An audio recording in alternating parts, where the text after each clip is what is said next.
Hello, and welcome to the Look Up podcast. This is a new one for me. This is an interesting one. For me, it's about admitting one thing. It's about admitting that the very thing that I'm looking into right now, the very thing I'm using to communicate with the world, the very thing that's supposed to be a force for good, is a problem. My phone, the piece of glass and metal in my pocket, is a problem. It's one that I'm trying to get on. It's one that I'm trying to work through. It's one that I'm trying to understand. But I also understand that it's not only me that has this issue. Phone usage is up across the world. COVID is a period of time that forced a lot of people to have digital connections, to have digital friendships, relationships. Shopping no longer was an option, and all of a sudden we were forced to do online shopping. So our phones became much more than a phone. We had a smartphone, and it was a communicator. Steve Jobs in 2007 famously said that it was an iPod, a phone, and an internet communicator. But in the last few years, our smartphones have become so much more than that. What they have become is our pathway to the world. And it's very hard to say no to the pathway to the world in your pocket. Services like TikTok, X, formerly Twitter, Facebook, Snapchat, Instagram, these things engulf us. They engulf our entire day. And if anyone is listening to this, I would challenge you to go into the settings on your phone and check your screen time. If you believe that your screen time is not that high, check your other devices. How much time do you look at a screen in a day? How many hours are you conscious in a day? That question is what's led me to this. I am very lucky in the fact that I will soon be starting a new chapter in my working life. I moved to London about a year and a half ago, and I was working in a small company, and the benefit of a small company is you're not really forced to not look at your phone. It's sort of informal, it's easy, it's nice. Yes, you work long hours or whatever, and the job was hard and it was rewarding and everything, but at the very core of it, the small company mentality means that you don't need to look at your phone. Or you don't need to feel bad for looking at your phone, excuse me. For anybody who's watching the video of this, will notice that I have a smartwatch on my wrist. Not only a smartwatch, but also a Whoop fitness band. I am someone who my entire life has been obsessed with technology, specifically personal technology and fitness technology and communications-based technology. I was someone who used to work in the phone space. I worked for a number of mobile networks and sold phones for a number of years, because it was my passion. It was something I was incredibly passionate about, and I took a lot of pride in the fact that it was something that I worked with. I was speaking to phone companies who have these massive followings, and it was always so cool. But as I say, then COVID hit in 2020, and that cool thing in my pocket that I pulled out maybe 50 times a day became a lot more than that. It became a thing that partially dissolved a former relationship of mine. I looked at my phone too much. I was never there. I was never present. I was never around. And I find doing the same in my current relationship. I find myself in a room and the only thing I can think of is, well, there's a bit of information out there. I must go find it. Or how many likes did I get on that? Or how many...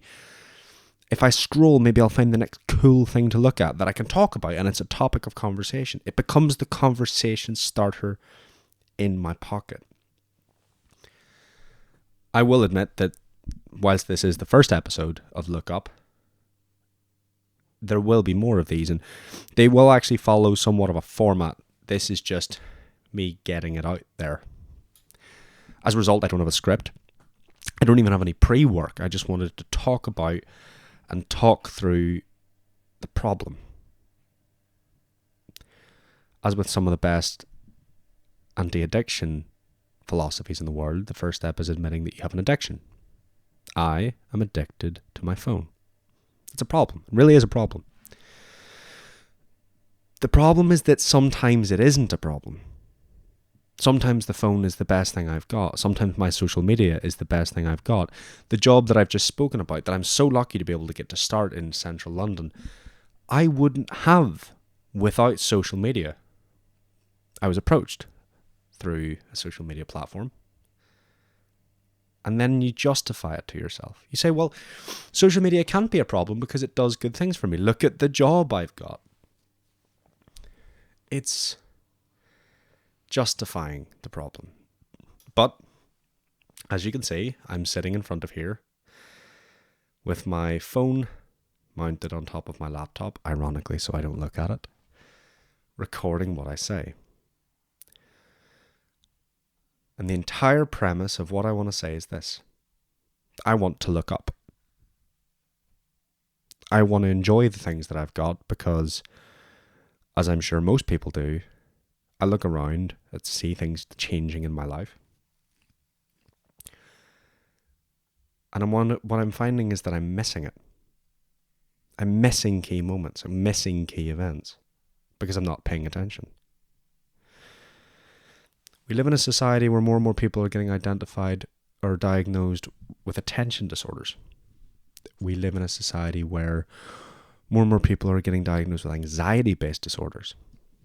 And there's a number of reasons, but I think a rather simple one is that we are not designed to live like this. I think one thing that everyone admits is that whilst it's normal now, it's not natural for us to always look at our phones. I remember there being a statistic recently that the average American unlocked their phone over 300 times a day and had over 5 hours of screen time. I could be wrong. I could just be spinning this off the top of my head, but it does bring to light the problem. That's a third of your waking day. You multiply that during the course of a year, and all of a sudden you find your time is wasting away. You don't really get a second shot at it. You get one chance. And I feel like if you asked anybody what they would do with their day, if they could design it, very few people would choose anything to do with their phone. They would say, I want to see my friends. They would say, I want to spend time with my family. I want to hear so-and-so laugh. I want to see that sight again. I want to do those things. I know, for example, for me, if I could design a day, I'd be in the middle of nowhere. And that's just it. We yearn for nothingness, but every day we reach out for as much information as we possibly can. We overload our brains from the second we wake up to the second we go to sleep. And then we wonder why we're so damn tired. We're mentally exhausted from the information we give ourselves. But we do it. It's like an addiction, right? And there is a reason that I use the word addiction, and I use it very, very meaningfully. We know it's bad for us. There are no concerns or questions or doubts about that fact. Extended phone use is not good for you. Extended social media use is not good for you. Yet we still do it. And I am saying this as someone who is wearing a smartwatch and tracks their fitness metrics and then wonders why they have a funny cough or why their heart has gone up maybe 2 BPM and maybe that's a problem. And you get anxious. I'm someone who values meaningful relationships and meaningful friendships. But the number of likes on a post still gets in my head. And I'm someone who turns around and, in contradiction to that, says that I'd rather have a small connection of people who cared. We live our lives in different hues every day. We live it in such contradictory ways. We say we want intimacy. We say we want closeness. We say we want real, meaningful relationships.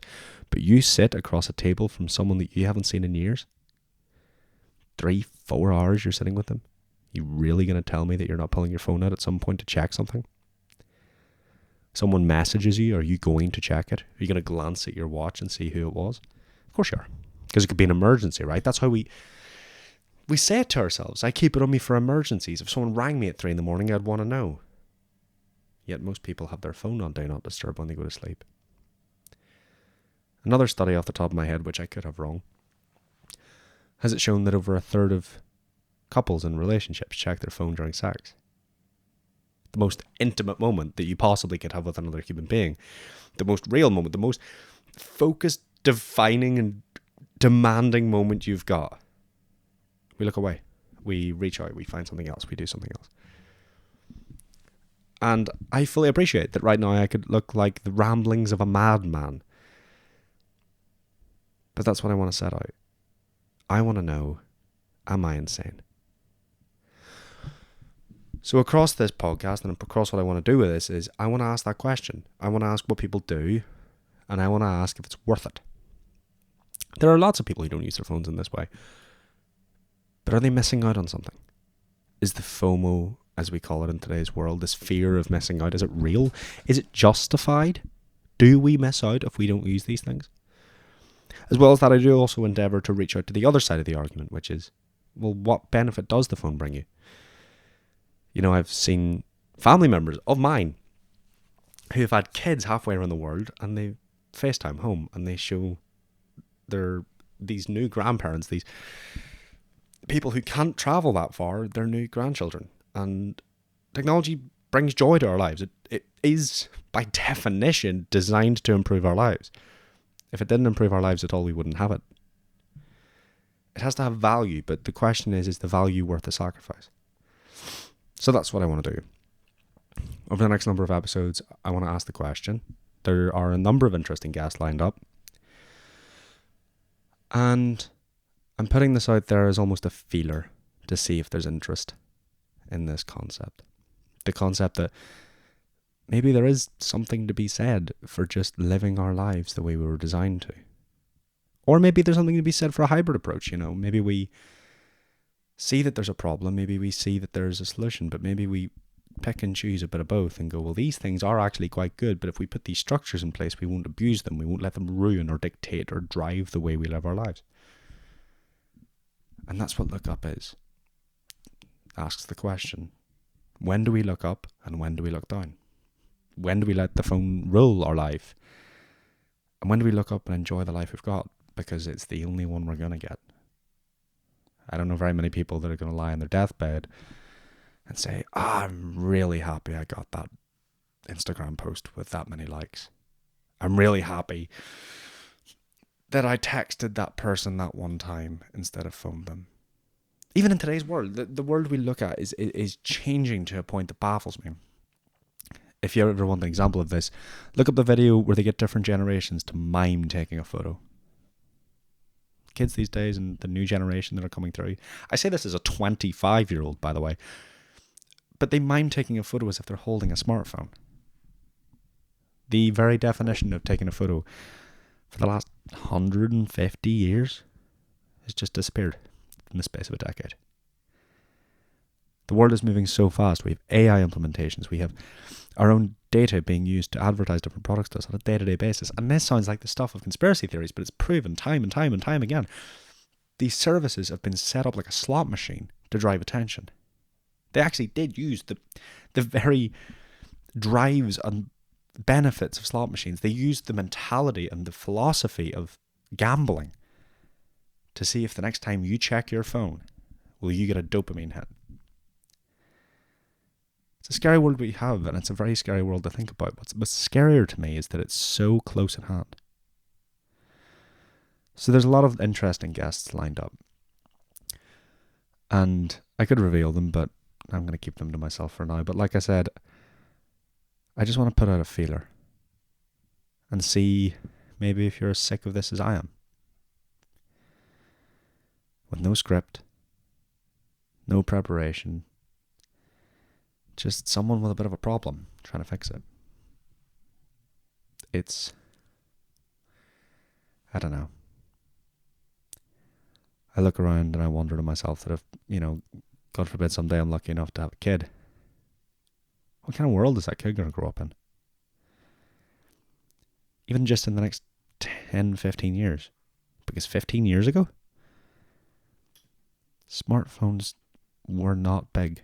People lived their lives the same way that they had for hundreds and hundreds of years. Back then, you couldn't have predicted this now. You couldn't have predicted that the world would move so fast. I remember having a Skype call in 2009, and it was like looking at someone through mayonnaise or Vaseline smeared over the camera. And we went, oh, well, that's never going to replace real life conversation. And now look, these things, you used to have a studio. I've got a smartphone stuck on top of my laptop. I've just hit record and started talking, and the world can see it as if they're in the room. It's weird.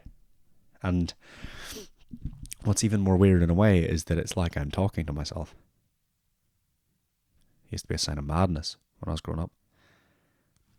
Now it's normal. I live in one of the biggest cities on earth, but all of a sudden it's becoming lonelier and more divided, and more people are looking through the lens in the back of the glass in their pocket. It's a fun world we have. Maybe we should look up for our phones. Maybe we shouldn't. Maybe we should take the benefits of what it's got, but that's what I want to try and explore. And who knows? Maybe you might want to join me. Look forward to the next episodes.